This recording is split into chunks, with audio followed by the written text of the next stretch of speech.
이 시간에 우리 하나님의 말씀을 보도록 하겠습니다.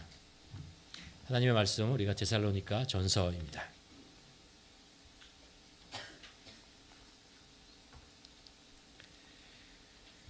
데살로니가 전서 5장 16절에서 18절 우리가 잘 아는 말씀인데요. 이 말씀 우리가 한 목소리로 함께 봉독하도록 하겠습니다. 우리가 이제 성경 말씀을 읽는데 우리가 눈으로 읽지만 그것이 우리 마음속에 하나님의 음성으로 들려줬으면 좋겠습니다.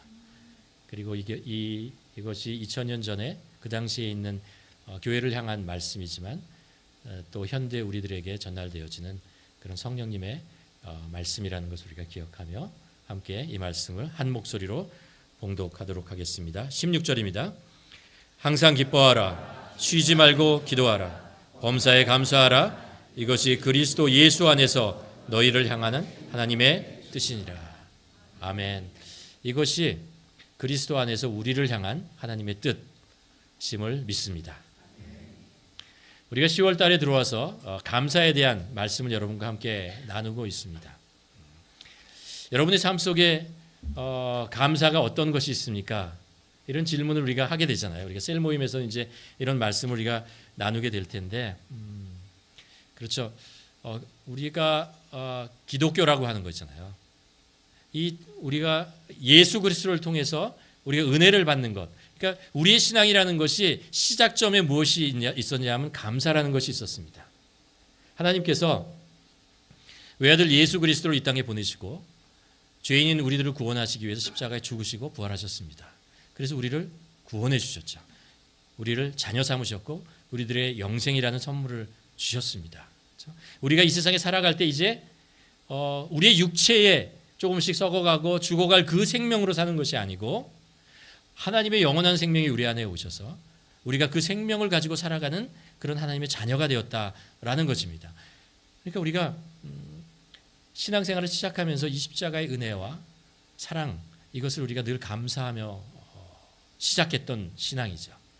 그뿐만 아니라 우리가 신앙생활, 신앙의 여정을 하루하루 살아가면서도 우리와 함께 하시는 예수 그리스도, 우리 함께 계시는 성령님의 인도하심 속에서 우리에게 보여주시는, 우리에게 공급해 주시는 것들이 있잖아요.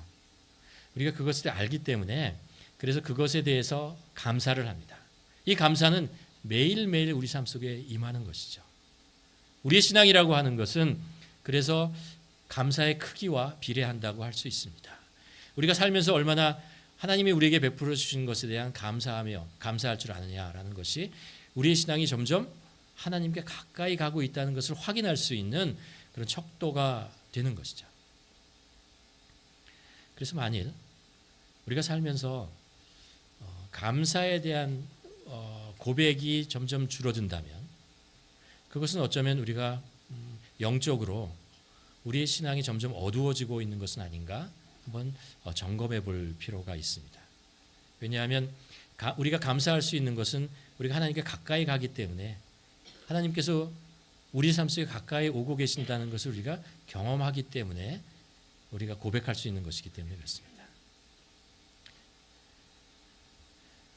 오늘 성경을 통해서 우리가 감사에 대한 내용을 여러분과 한 번 더 나누고자 하는데 성경 속에 우리의 믿음의 선배들, 선조들이 있잖아요. 그분들은 어떤 환경 속에 살았는가? 그리고 그 환경 속에서 그들은 어떻게 감사했는가? 그리고 그 감사가 그들의 삶에 어떤 영향을 줬는가? 변화를 일으켰는가? 이런 것들을 여러분과 함께 나누고자 합니다. 우리가 성경에서 이제 많은 분들을 찾아볼 수 있는데 세 분을 한번 찾아보려고 그래요. 이제 모세, 다윗, 하박국 이 세 사람인데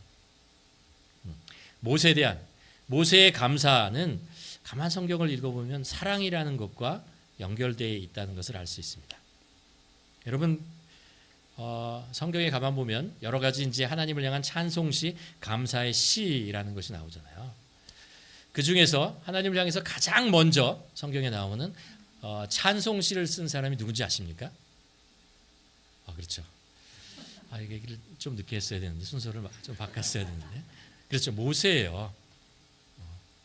출애굽기 15장에 보면 모세가 이스라엘 백성들과 함께 애굽에서 나와요. 그리고 이제 홍해를 건너게 되잖아요. 홍해를 건너서 넘어옵니다. 그게 이제 홍해를 넘었으면서 이제 애굽의 영향권에서 이제 완전히 넘어간 것이고 이제 하나님의 인도하심을 받아서 나아가는 그런 시점에 놓여 있죠. 홍해를 건너고 애굽에서 하나님의 인도하심을 따라서 해방된 것을 너무나 기뻐서 모세가 시를 써요. 그게 이제 출애굽기 15장에 나오는데 그 2절에 보면 이렇게 시를 씁니다.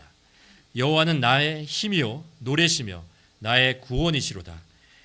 그는 나의 하나님이시니 내가 그를 찬송할 것이요 내 아버지의 하나님이시니 내가 그를 높이겠다. 이렇게 고백을 하고 있습니다. 성경을 이제 이스라엘 백성 모세가 이제 이 고백을 하면서 광야의 40년 생활을 이제 시작하는 것이죠. 그리고 이제 광야 40년 생활이 다 끝나고 이제 가나안 땅으로 들어가기 전에 신명기를 쓴다고 했잖아요. 신명기는 이제 하나님께서 약속하신 가나안 땅에 들어가서 살아갈 그 이스라엘 백성들을 향해서 너희는 가나안 땅에 들어가서 이렇게 살아야 한다라는 것을 이제 모세가 그들에게 알려주는 내용이에요.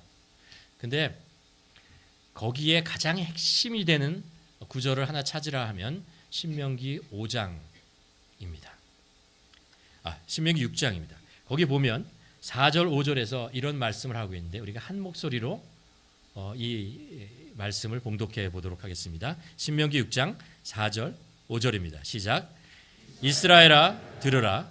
우리 하나님 여호와는 오직 유일한 하나님 여호와시니 너는 마음을 다하고 뜻을 다하고 힘을 다하여 내 하나님 여호와를 사랑하라. 아멘. 이스라엘 백성들에게 모세가 가나안 땅에 너희가 들어가면 이거 꼭 하나 지키라는 거예요. 하나님이 우리의 유일하신 하나님이시다. 여호와 하나님이라는 것과 또 하나는 너의 마음과 뜻과 힘을 다하여 뭐라고요? 내 여호와 하나님을 사랑하라. 사랑하라. 그러면서 신명기를 통해서 이제 모세는 하나님을 사랑한다는 것이 구체적으로 무엇인가라는 것을 이제 알려줍니다. 첫 번째는 뭐냐면요. 하나님을 사랑한다는 것은 하나님의 말씀을 청정하고 그 말씀을 따라 사는 것이다 라고 얘기합니다. 그래서 신명기 6장 이어지는 6절 7절에서 이렇게 얘기하죠. 오늘 내가 네게 명하는 이 말씀을 너희 마음에 새기고 내 자녀들에게 부지런히 가르치라. 우리가 하나님을 사랑한다는 것은 무엇이냐라고 했을 때 우리가 하나님을 사랑해요 라고 말만 하는 것이 아니고 하나님께서 우리에게 말씀하시는 하나님의 백성으로 살아가는 그 길, 방법을 가르쳐 주셨을 때 그것을 귀 기울여 듣는 것입니다. 하나님의 말씀을 청종하는 것입니다.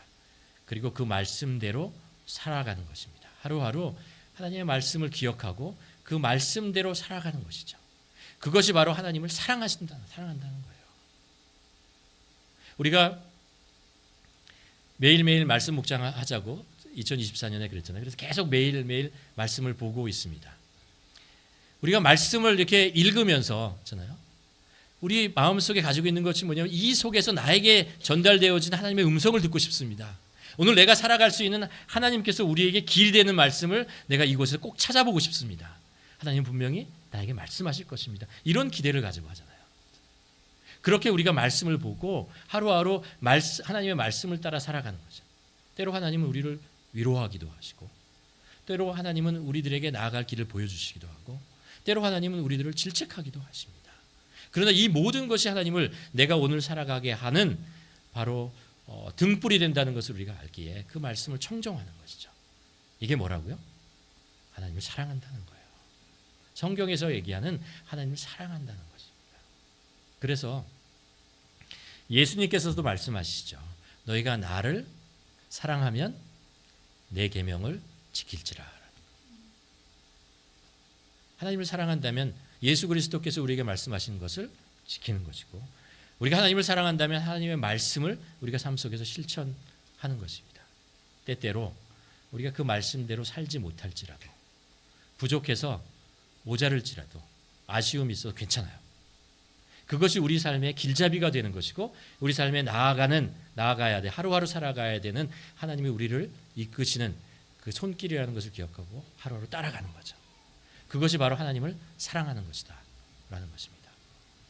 또 하나 신명기를 통해서 우리가 하나님을 사랑하는 것이 무엇이냐라는 것을 배울 수 있는데요. 그게 뭐냐면 하나님께 감사하는 것입니다.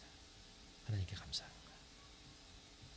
신명기 26장에 보면 모세가 이제 이스라엘 백성들에게 이렇게 얘기합니다. 너희들이 이제 가나안 땅으로 들어가면 너희들에게 땅이 주어질 것이고 너희가 수고하고 애쓴 소출을 얻게 될 것이다 라고 얘기합니다.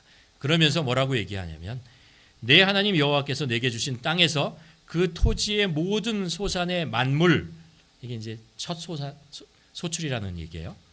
만물을 거둔 후에 그것을 가져다가 광주리에 담고 내 하나님 여호와께서 그 이름을 두시려고 택한 곳으로 가지고 가라. 그리고 제사장에게 드리라라고 얘기합니다. 그러면서 이렇게 고백하라는 거예요. 첫째, 하나님께서 우리를 이 땅에 인도해 주셨습니다. 이 땅은 하나님께서 약속하신 땅이고 하나님께서 그 약속을 이루셨습니다.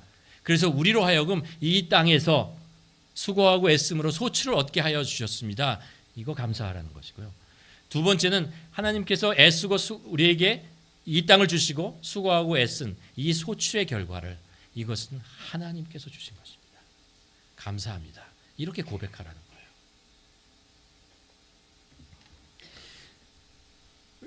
신명기에서 그 이스라엘 백성들에게 가르쳐주고 싶은 것은 그 하나님을 사랑하라는 거예요.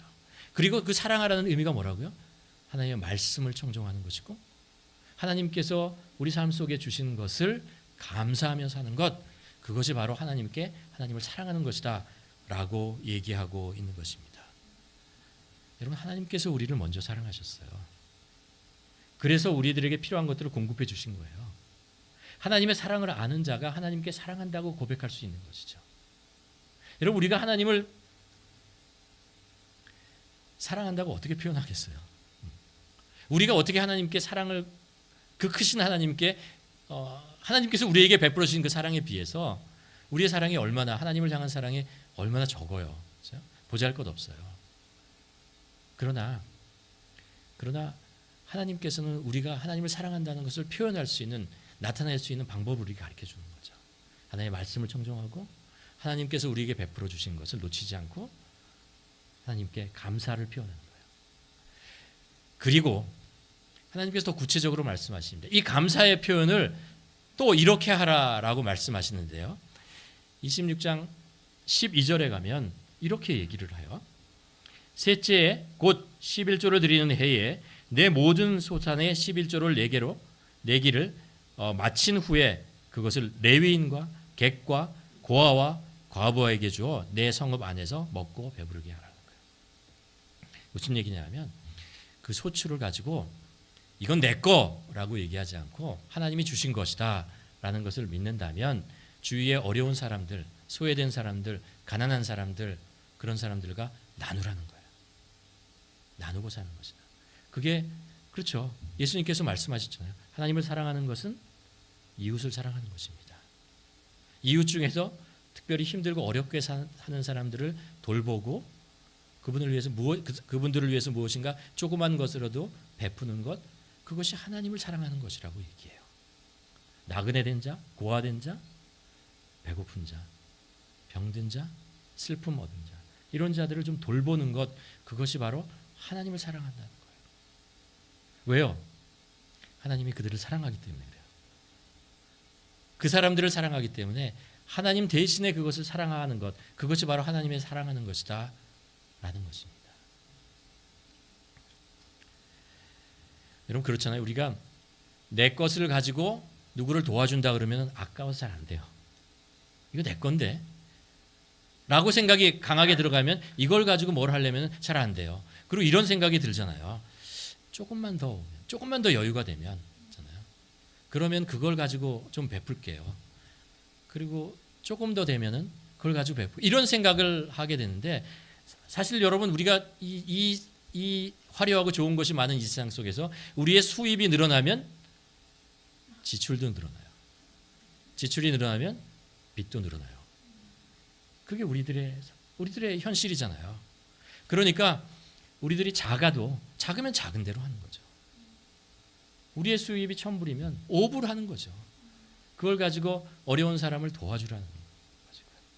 그래서 그게 1,000불이 2,000불 되면 10불을 하고 이렇게 되는 거죠. 계속 5불로 가지 말고 조금씩 뭔가 이렇게 비례, 하나님이 우리에게 주시는 축복에 비례해서 그것을 나눌 수 있는 사람들이 되라는, 그게 뭐예요? 하나님을 사랑하는 사람이다. 이게 모세가 신명기를 통해서 이스라엘 백성들 가나안 땅에 들어갈 사람들을 위해서 향해서 한 말씀이에요. 너희가 가나안 땅에 들어가면 하나님께서 너에게 소출을 줄 것이다. 그것을 가져와서 이거 하나님께서 주셨어요 라고 고백하라는 것이고, 그 소출의 일부를 또 주위에 어려운 사람에게 조금씩 나누라 라고 얘기하는 거죠. 이게 하나님을 사랑하는 것이다 라고 얘기합니다. 두 번째로 우리가 성경에서 보면 다윗인데요. 모세는 이렇게 그 하나님을 사랑하는 것을, 하나님에 대한 감사를 사랑으로 표현하라 라고 얘기했고, 다윗은 하나님을 사랑하는 것을 예배로 표현합니다. 예배. 여러분, 다윗의 인생이 어떻게 되는지 여러분 아시잖아요. 다윗이 우리들에게 어떻게 비춰주는지 아시잖아요. 다윗은 이스라엘의 통일 왕국의 왕이에요. 대대로 이스라엘 민족들, 그리고 우리들도 다윗 하면 위대한 왕, 통일 왕국을 이루고 하나님의 뜻을 이뤄낸 그런 다윗이라고 생각하는데, 그렇죠? 사실 우리가 사무엘상하를 통해서 보는 다윗의 삶이라고 하는 것은요, 사실 그렇게 우리가 생각하는 것처럼 그렇게 화려한 삶은 아니었어요. 힘들고 어려운 시간들을 많이 보냈고 고난과 어두움의 골짜기를 지났던 사람이었어요. 그리고 그 속에서 자신이 겪었던 모든 것들 있잖아요. 가정에서의 막내로서 겪었던 그 차별, 그리고 사울 왕으로부터 받았던 배신, 나중에 왕이 되고 나서 시간이 흐른 후에 자기 아들로부터 버림을 받았던 뭐 이런 모든 것들을 원망으로나 상처나 아픔으로 가지지 않았어요. 다윗은 그런 상황을 겪었지만 그 모든 것 속에서 그가 했던 것이 뭐냐면요, 하나님께 나아가서 예배를 드렸어요. 우리가 알고 있는 시편의 모든 내용은 사실 그런 거예요.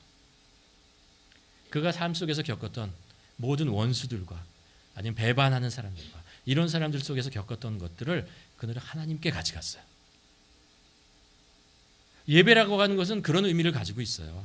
우리는 우리 삶 속에서 겪는 모든 것들을요, 세상에 되돌려줄 수 있는 방법이 하나 있고요, 우리가 세상에서 겪는 모든 것들을 하나님께로 가져갈 수 있는 방법이 있어요. 그게 신앙인이에요. 그것이 우리의 즐거움이고 기쁨일 때도 있고요, 그것이 우리의 아픔이고 어려움일 때도 있어요. 그러나 그것을 세상을 향해서 원망으로 뿌려대는 것이 아니고, 세상을 향해서 내가 했어라고 자랑하는 것이 아니고, 그것을 다 하나님께 가져가고 하나님께서 주셨어요, 하나님 저를 이 상황에 있어요, 저를 도와주십시오 라고 하나님께 가져가는 사람이 신앙인이고, 그게 예배예요. 다윗은 그렇게 했어요. 하나님의 그의 삶 속에서 가지고 있던 것이 뭐냐, 하나님을 향해서 계속해서 찬양하고 하나님 앞에 자신의 삶을 온전히 드리고 그 속에 임하는 하나님의 은혜와 위로와 이런 것들을 경험했다죠. 그래서 다윗의 삶은요, 이상하리 많지 상처가 없어요. 이상하리 많지 상처가 없어요. 상처를 받아도 누구보다도 많이 받았어야 할 사람인데 하나도 없어요.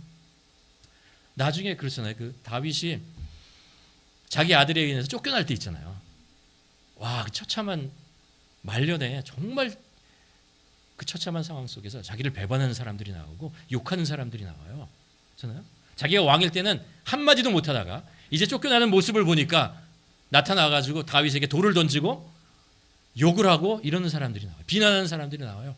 근데 다윗이 뭐라고 그래요? 그 옆에 있던 장군들이 저 사람을 내가서 처단하겠습니다. 그랬더니 아니야, 나도 괜찮아 나더라 라고 그냥 가잖아요. 아무 원망도 안 해요. 왜요? 이 모든 것들을 하나님께 가져왔기 때문에 그래요. 하나님 앞에서 해결했기 때문에 그래요. 그리고 다윗은 그것을 예배라고 불렀어요.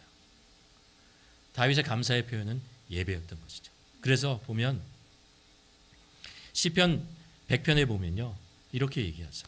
온 땅이여 여호와께 즐거운 찬송을 부를지어다. 기쁨으로 여호와를 섬기며 노래하며 그의 앞에 나아갈지어다 라고 얘기해요.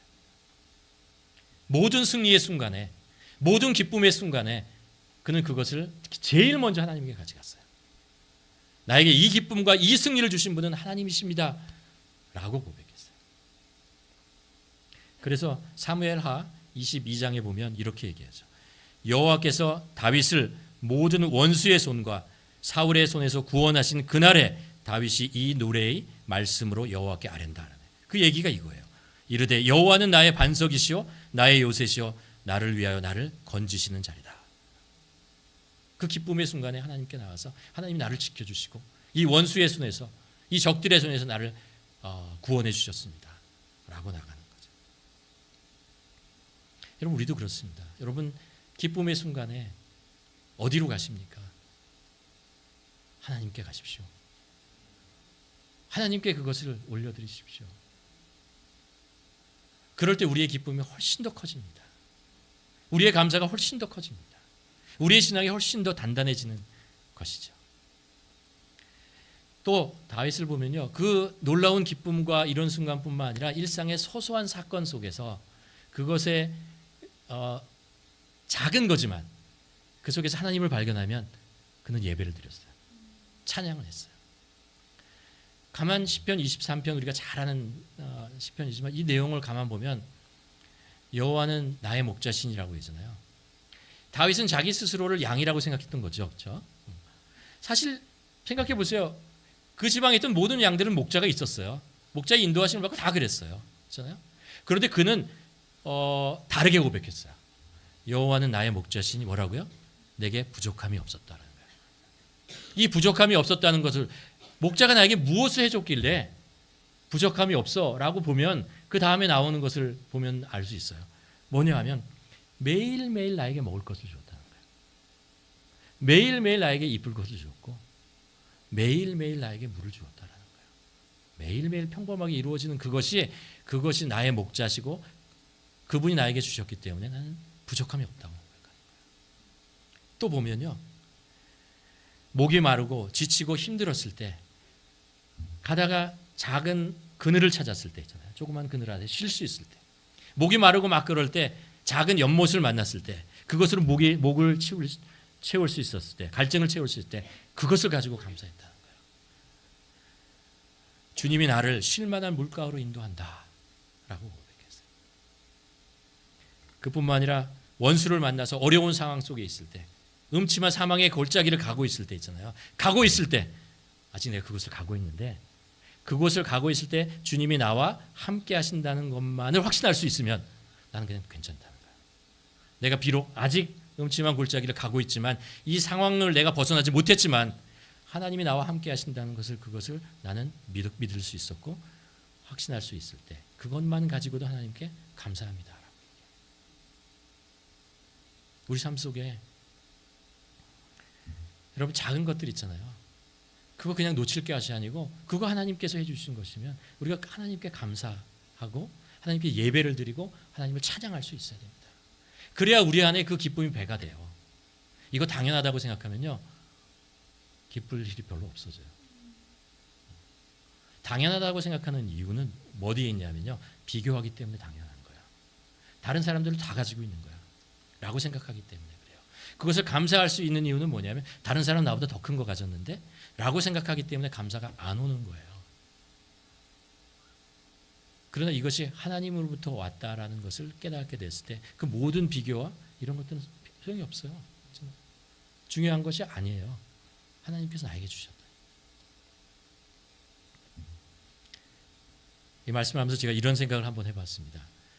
맛있는 한국 식당은 어떤 식당일까요? 이건 심각한 질문이 아닙니다. 하나는 그 메인 음식이 맛있는 거잖아요. 설렁탕이 맛있고 고기가 맛있고 뭐 탕수육이 맛있고 그런 거잖아요. 근데 이런 식당도 맛있어요. 뭐냐면 반찬이 맛있는 식당도 맛있어요. 반찬만 있으면 돼. 밥하고 반찬만 있고 뭐 그런 것까지도 그래도 맛있는 식당이라고 하죠.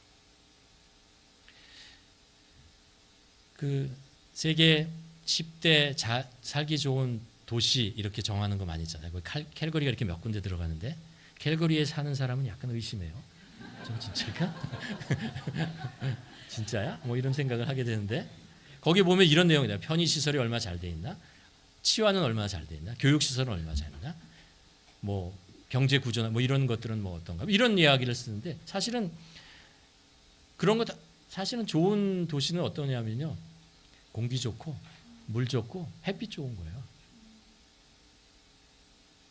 뭐 다 있는 거 아니야 어디나? 아니에요. 그렇지 않아요. 그렇지 않아요. 한국의 뭐 부모님들이 우리가 여기에 와 있다고 이렇게 가끔 방문하시면 제일 처음 하시는 말씀이 뭐예요? 아 공기 좋다 이러네요. 공기가 좋다고요? 우리 맨날 이거 마시거든요. 평범한 것, 작은 것 이것에 감사할 수. 제가 처음에 이제 중국에 선교사를 갔을 때 그 제가 있던 도시에 12월 달에 들어갔거든요. 근데 중국은 이제 겨울에 유연탄을 뗍니다. 그러면 이제 막 뿌연 연기가 나오고 막 그럼 도시가 좀 약간 흐려 잘 안 보입니다. 그렇게 살다가 봄이 됐어요. 4월 15일인가 그러면 연탄을 딱 안 떼거든요.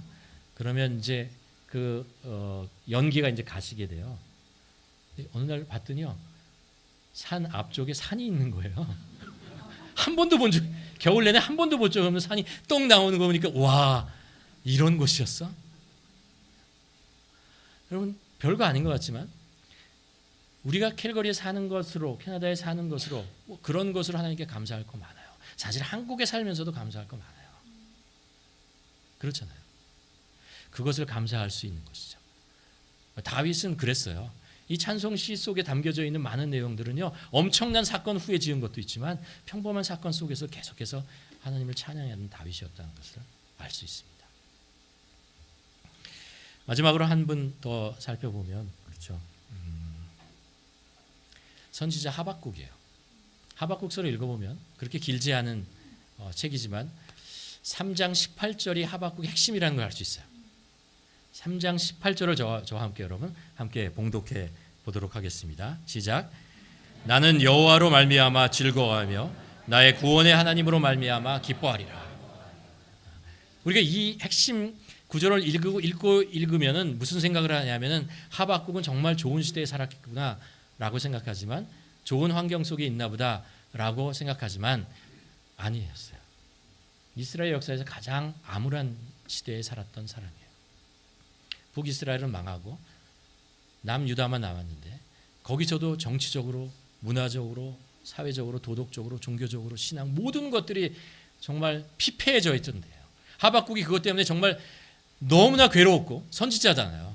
이 백성이 왜 이렇게 되었느냐? 왜 우리 하나님의 선택한 백성이 우리나라가 이렇게 됐느냐라는 것을 한탄할 때였어요. 힘들고 어려울 때였는데 그가 이런 고백을 하는 거예요. 이런 고백을. 여기서 기뻐하다라고 하는 그 말이 rejoice. 제가 얼마 전에도 말씀드렸어요. 이 단어가 성경적인 의미가 뭐냐면 man hopeless. 그 소망이 없는 상황 속에서 하나님께서 베풀어 주신 그 어떤 감사의 내용 있잖아요. 그것을 선택하는 거라는 거예요. 그게 rejoice라는 거예요. 하나님께서 그 깜깜한 것 같지만 그 속에서 불빛 하나가 딱 비쳤을 때 그 불빛에 주목하면서 그것을 향해서 나아가는 거죠. 그러면서 그 속에 선택한 거예요. 내가 이 불빛 하나님께서 나에게 주신 불빛이야 라고 선택하고 그것으로 인해서 감사하는 것, 그게 기뻐하는 것, 그게 rejoice라는 뜻이에요. 하박국은 그가 눈으로 보고 그가 경험하는 그 나라의 모든 것들이 암울하고 힘든 상황 속에 있는데 그럼에도 불구하고 하나님께서 자기 백성을 버리지 않았다는 것을 발견한 거예요. 하나님께서 여전히 자기 백성을 사랑하신다는 것을 알고 하나님께서 이 백성을 다시 살려내실 것이라는 것을 알았어요. 그래서 그가 하박국서 2장에서 고백을 해요. 그 유명한 고백이죠. 의인은 믿음으로 말미암아 산다라는 거예요. 눈에 보이는 걸 사는 것이 아니고 믿음으로 산다는 거예요. 믿음이 뭐예요? 보이지 않는 하나님을 믿는 거예요. 믿음이라는 것이 뭐예요? 지금 우리가 보는 것이 아니고 하나님께서 약속하신 그 약속이 이루어질 거라는 것을 믿는 것이죠. 믿음이라는 것은 무엇입니까? 나에게 주어지는 좋은 것이 아니고요. 그 뒤에 계신 하나님, 그것을 섭리하시고 이끄시고 인도하시는 우리의 왕 되신 그 하나님을 우리가 볼 수 있을 때 그때 그것을 믿음이라고 하죠. 하박국이 봤어요. 암울한 그 형편이었지만 그 속에 하나님의 눈빛, 하나님의 손길 그것을 보았을 때 그가 의인은 믿음으로 산다라고 고백하며 이 말씀을 하는 거예요. 나는 여호와로 말미암아 기뻐한다는 거예요. 뭐라고요? 여호와로 말미암아 기뻐한다는 거예요. 여전히 여호와 하나님이 우리의 왕 되시고 주인 되시고 우리 백성들을 사랑하신다는 것을 알기 때문에 그것으로 인해서 기뻐한다라고 얘기하는 거죠. 여러분, 우리의 삶은 무엇으로 기뻐하십니까? 하박국에서 우리가 좀 배워야 될 것이 많이 있는 것 같아요. 우리의 삶 속에서도 우리가 눈에 보이는 것이 아니고 우리의 삶을 섭리하시고 이끄신 여전히 우리의 왕 되시고 목자 되신 그 하나님을 볼 수 있었으면 좋겠어요. 그래서 그분을 바라볼 때 우리가 진정으로 다윗처럼 하나님을 예배할 수 있는 거죠. 찬양할 수 있는 것이죠. 그래서 우리가 고백한 18절 이전에 바로 전에 하박국이 이렇게 고백을 합니다. 비록 무화과 나무가 무성치 못하며 포도나무에 열매가 없으며 감람나무에 소출이 없으며 밭에 식물이 없으며 우리의 양이 없으며 외양간에 소가 없을지라도 나는 여호와를 인하여 즐거워하며 나의 구원의 하나님을 인하여 기뻐하리로다. 말씀을 정리하겠습니다. 탈무드에 이런 말이 있다고 해요. 세상에서 가장 현명한 사람은 배우는 사람이라. 세상에서 가장 강한 사람은 자신을 이기는 사람이라고 합니다. 세상에서 가장 행복한 사람은 범사에 감사하는 사람이죠. 왜냐하면 범사에 감사한다는 것은 모든 일에 하나님께서 모든 상황 속에서 하나님께서 나를 지켜주시고 보호하시고 인도하신다는 것을 알고 믿는 사람이기 때문에 그렇습니다. 어떤 특정한 사건, 특정한 경험은 아니고 모든 상황 속에 하나님께서는 나의 주인 되시고 왕 되시고 목자 되신다는 것을 알기 때문에 그 사람은 범사에 감사할 수 있는 거죠. 여러분, 우리가 범사에 하나님을 감사할 수 있는, 그래서 그것을 우리의 찬양과 우리 예배로 하나님께 드릴 수 있는, 또 그것을 우리의 이웃에게 나눌 수 있는 우리 모두가 되기를 주님의 이름으로 축원합니다. 기도하시겠습니다. 우리 함께 기도하시겠습니다. 우리의 감사의 조건은 어디에 있습니까? 우리는 무엇을 감사하고 있습니까? 우리는 우리 삶 속의 모든 것들을 감사할 수 있기를 바랍니다. 하나님께서 우리에게 이루신 큰 것, 그리고 매일매일 반복되면서 일어나는 작은 것들도 놓치지 않고 하나님께 나아가 감사를 표현할 수 있는 저희들 되게 하여 주시옵소서. 그리고 우리의 상황이 어둡고 힘들지만 여전히 하나님은 나의 주인 되시고 구원자 되시고 왕 되심을 우리가 믿는 믿음이 우리 안에 있기에 그것으로 인해 감사할 수 있기를 바라고,